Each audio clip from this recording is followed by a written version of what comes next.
¿Por qué celebrar la Navidad? En Colosenses 2:8 leemos: mirad que nadie os engañe por medio de filosofías y huecas sutilezas según las tradiciones de los hombres, conforme a los rudimentos del mundo y no según Cristo. La Biblia advierte acerca de no seguir tradiciones de los hombres.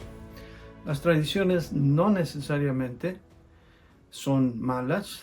Tenemos muchas tradiciones en cada cultura y algunas de ellas son inocuas, inofensivas, no tienen ningún trasfondo pagano, no hay por qué evitarlas.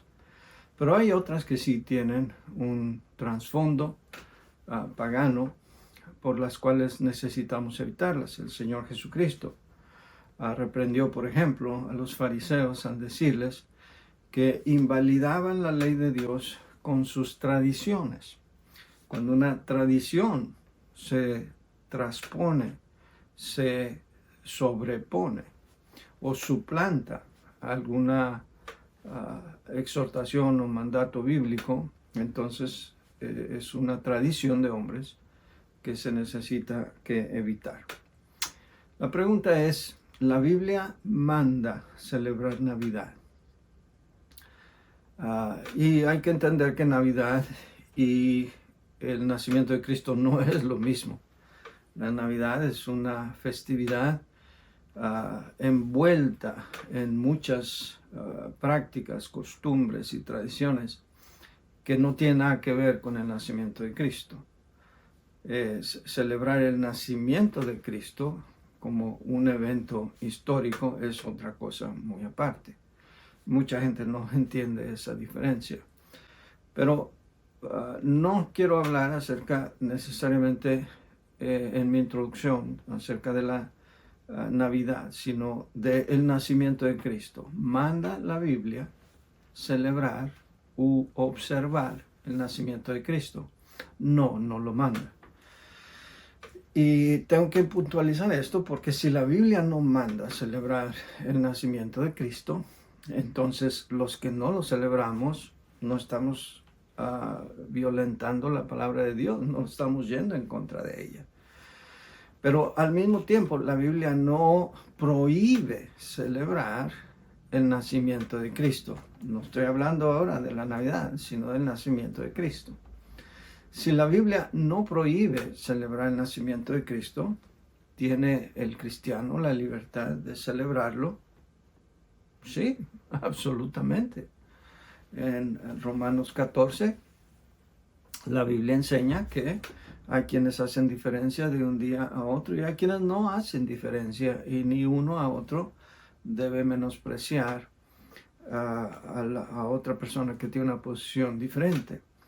Especialmente durante esta época del año, vemos por todos lados comentarios, publicaciones, videos de gente que en forma categórica y rotunda dicen que es pecado celebrar el nacimiento de Cristo, es pecado celebrar la Navidad, que los que lo hagan y pongan arbolitos y den regalos y todo eso se van a ir al infierno, que no son cristianos, que son herejes, etc.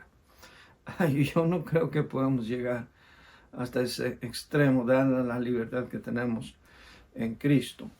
Yo no creo que algún cristiano que celebra la Navidad o celebra el nacimiento de Cristo por el hecho mismo o es hereje o es un hermano caído o es un servidor de Satanás o se va a ir al infierno. Lo que sí veo es que los que defienden la Navidad o la celebración del nacimiento de Cristo, porque ni ellos hacen diferencia entre esto, utilizan muchos argumentos muy superficiales. El favorito de ellos es que es un buen tiempo para hablarle a las personas de Cristo. Ya trataremos ese asunto más adelante. Pero lo que sí es que hay mucha ignorancia voluntaria o involuntaria respecto a lo que hay tras las tradiciones navideñas, incluyendo la fecha escogida para la Navidad y para la celebración del nacimiento de Cristo. Entonces, de eso es de lo que quiero hablar hoy. Y lo primero que necesitamos tomar en cuenta es cómo la antigua Roma, con toda la influencia pagana que heredó de reinos anteriores al Imperio Romano, invadieron el cristianismo, y la Iglesia Católica, que fue la iglesia emergente, surgiente durante los primeros siglos, pues cristianizó, por así decirlo, muchas de las celebraciones que tenían o venían trayendo los romanos con antecedente pagano. Entre estas cosas que podemos mencionar son precisamente el 25 de diciembre. Constantino, el emperador romano, pues fue el primero en oficializar el cristianismo, que nosotros debemos entenderlo entre comillas. El cristianismo quizás debemos referirnos más bien a la Iglesia Católica, como ésta lo representaba en aquellos tiempos, porque la Iglesia Católica en aquellos tiempos no es lo que es ahora. Su desarrollo fue paulatino. Pero Constantino, con esa famosa revelación que tuvo, algunos dicen que fue una revelación, otros que fue un sueño, como quiera que sea, la leyenda o el relato histórico dice que Constantino vio una cruz ardiente en el cielo, y que él entendió por ello que él se debería hacer cristiano, y decretó que el cristianismo iba a ser la religión oficial del Imperio Romano. Y nosotros creemos que en ello, en ese acontecimiento, el año 313 de nuestra era, realmente es el comienzo de la Iglesia Católica, porque al unir la Iglesia con el Estado, se está contraviniendo un principio bíblico, la separación de Iglesia y Estado, que es un distintivo bautista. Y de ahí, pues, al permitir la incorporación a la Iglesia de gente como, por ejemplo, su ejército, en un solo día su ejército lleno de gente no convertida, no nacida de nuevo, paganos, fueron automáticamente por decreto imperial cristianizados, ya eran cristianos. Y con ello pues empieza a haber una infiltración de costumbres, creencias y doctrinas que son ajenas al cristianismo. Y entre ellas pues es la fecha del 25 de diciembre.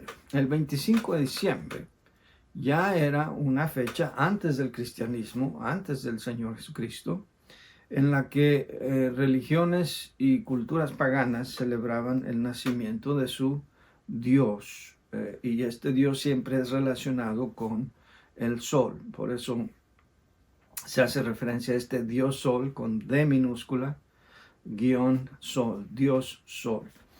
Se le llamaba de diferentes nombres dependiendo del país o la cultura. Se le llamaba Osiris, Báculo, Hércules, Adonis, Júpiter, Tamuz, Oro, Mitra, etc.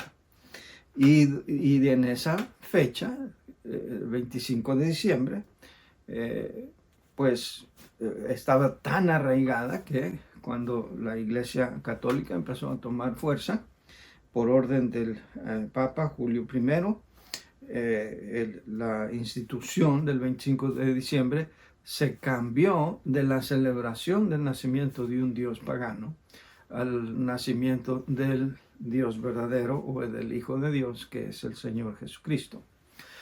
Pero ¿por qué se escogió el 25 de diciembre? Bueno, el 25 de diciembre, o más exactamente el 23 de diciembre, 22, 23 de diciembre, ocurre cada año lo que se llama el solsticio de invierno. Y lo que significa, quiere decir que esa noche es la noche más larga del año y el día más corto del año. Y en las culturas paganas antiguas había la creencia de que cuando ellos veían que los días se acortaban y las noches se alargaban, pensaban que su Dios, el Dios Sol, era su divinidad que estaba muriendo. Pero a partir del solsticio de invierno se empezaba a invertir el proceso. O sea, los días empezaban a alargarse y las noches empezaban a cortarse. De modo que las culturas antiguas creían que este Dios que parecía que estaba muriendo, pues de repente cobraba vida y renacía, se revigorizaba. Y por lo tanto los romanos le pusieron el nombre de el Sol Invictus, o el Sol invencible, o sea, una divinidad que no podía morir. Entonces de ahí escogieron celebrar el renacimiento del Dios Sol cada 25 de diciembre. Y no solamente los romanos, los egipcios adoraban a un dios que se llamaba Ra o Horus, el hijo dios Sol de Isis y Osiris, y la fecha era el 25 de diciembre. En Mesopotamia adoraban a Marduk en esta fecha, quien se creía que había peleado contra el frío y la oscuridad. En un libro que yo tengo en mi biblioteca y ustedes lo pueden consultar, Babilonia, Misterio Religioso, el autor Ralph Woodrow hace una síntesis de todos estos nombres de dioses, divinidades paganas del sol, en donde celebraban su nacimiento el 25 de diciembre. Y fue, como dije, ya hasta el año 375 de nuestra era que el Papa Julio I ordenó que los fieles, entre comillas, conmemoraran el nacimiento del Señor Jesucristo. Pero al echar un vistazo en las culturas anteriores, vemos que realmente casi todas las culturas no cristianas tienen algún tipo de reverencia, de veneración al dios Sol. En la bandera, por ejemplo, de Japón, el símbolo es el sol. Ese círculo rojo representa el sol. Y vemos nosotros en las culturas orientales, China, Japón y otras, cómo hacen ejercicios, yoga y meditaciones, reverencias, ejercicios en dirección al sol, porque el sol ha sido una divinidad para ellos.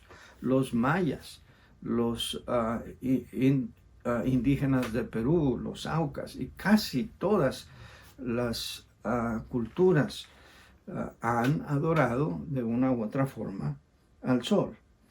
Otras de las fiestas que empezaron a cambiar, a celebrarse en forma cristiana, pues fue lo que ahora nosotros llamamos la Semana Santa, en inglés Easter, que también se traduce como Pascua. Durante esta época se celebraba a la diosa Astarot, que también podemos ver la derivación de Easter en Eostre o Eostrae, que era la diosa anglosajona de la primavera y la fertilidad. Y vemos que este elemento, por ejemplo, de la fertilidad, está incorporado en la Navidad, porque las esferas que ahora se utilizan brillantes para adornar los árboles de Navidad, antes eran o ciruelas o manzanas, que por el color rojo hacen una referencia al órgano reproductor masculino. Al partir una manzana, la creencia que las semillitas que se ven ahí son una referencia al órgano reproductor masculino, que pues es un símbolo de la fertilidad. Por eso vemos en Semana Santa, sobre todo aquí en los Estados Unidos, iglesias cristianas patrocinando y promoviendo la búsqueda o cacería de huevos de coneja. Las conejas no ponen huevos, pero el huevo sí es una referencia a esta diosa de la fertilidad. Y volviendo al cristianismo católico, los católicos cristianizaron todas esas celebraciones. La celebración del Halloween, en vez de celebrar la celebración de los muertos el 31 de octubre, la Iglesia Católica escogió mejor el 1 de noviembre para celebrar más bien el Día de Todos los Santos. Y así muchas otras costumbres fueron siendo cristianizadas por la Iglesia Católica.